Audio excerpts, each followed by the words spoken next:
Have you ever had a moment that started as a joke but ended up changing everything? A moment so small, yet so significant, it shifted your entire world? This is a story about two best friends, Mara and Ellen, and how a silly online trend turned into the beginning of their love story. Mara and Ellen had been inseparable for almost 2 years. They shared an apartment, a love for pastel-colored everything, and a small content channel where they shared snippets of their lives. Mara was the whirlwind of energy, always coming up with new ideas and chasing the next viral trend. Ellen was the quiet observer, the thoughtful artist, and a hopeless romantic at heart. Their followers adored their easy chemistry, constantly leaving comments about how perfect they seemed together, but it was a line neither of them had ever dared to cross.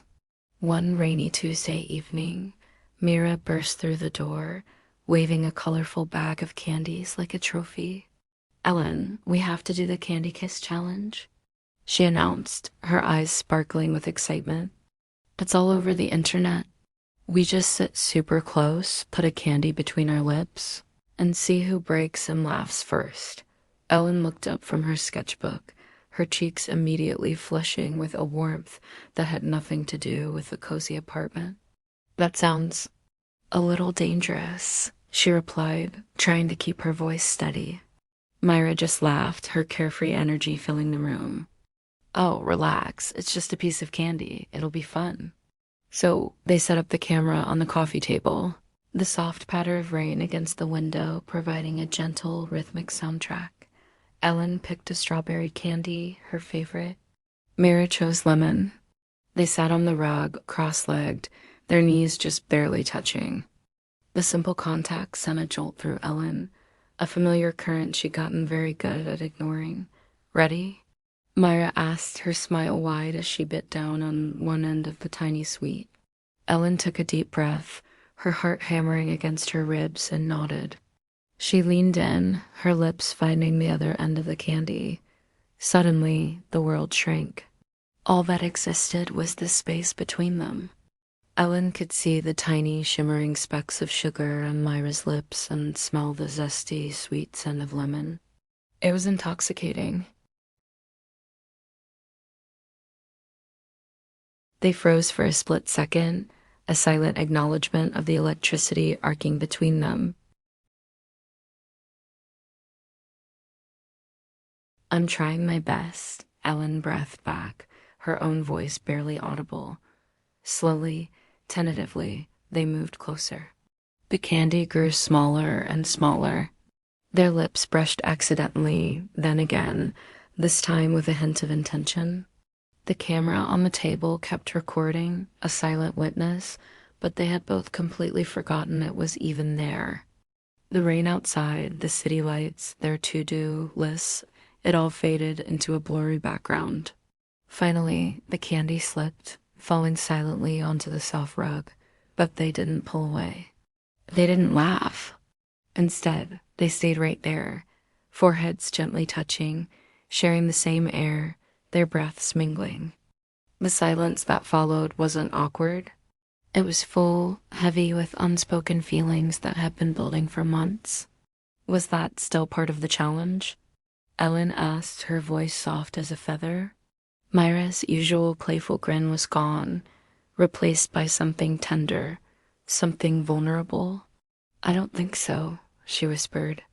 In that moment, Ellen felt a warmth bloom in her chest, a feeling she had pushed down for so long. She realized she was tired of hiding behind jokes. She was tired of being the best friend. She wanted this moment to be real. She wanted to be brave. Looking down at their intertwined hands, she confessed, "I've wanted to do that for a long time." And not just for a video. Myra's expression softened completely, her eyes shining. "Me too," she admitted, her voice filled with relief. I was so scared you didn't feel the same way." Ellen finally lifted her gaze to meet Myra's. "I do." Myra's hand found Ellen's, their fingers lacing together perfectly, like they were always meant to be held that way. And this time, when they leaned in and kissed, there was no candy, no challenge, no camera. It was slow and careful and honest. It was a kiss filled with all the words they'd been too afraid to say, a sweetness that no candy could ever replicate. It tasted like courage. It tasted like coming home. A few minutes later, they remembered the camera, and a wave of shy laughter passed between them as Myra reached over to turn it off. Well, she said, her cheeks a beautiful shade of pink, that video took a very unexpected turn. Ellen smiled, resting her head on Myra's shoulder, feeling a sense of peace she hadn't known she was missing. I don't mind at all. They didn't upload the video. That night, they sat by the window, the city lights glowing below, sharing the rest of the candies and sharing their hearts. They talked about their fears, their hopes, and what it would mean to finally be more than just friends. The rain had stopped, leaving the world feeling fresh and new, just like them. The Candy Kiss Challenge never became their viral hit, but for Myra and Ellen, it became their private, precious milestone. It was the moment they stopped performing for an audience and started being true to themselves, choosing each other over trends and jokes. Sometimes the grandest love stories don't start with fireworks or dramatic declarations. Sometimes they start with something as simple as a piece of candy, a soft, hesitant kiss, and the quiet courage to lean in just a little bit closer. Thanks for listening. Don't forget to like and subscribe for more stories.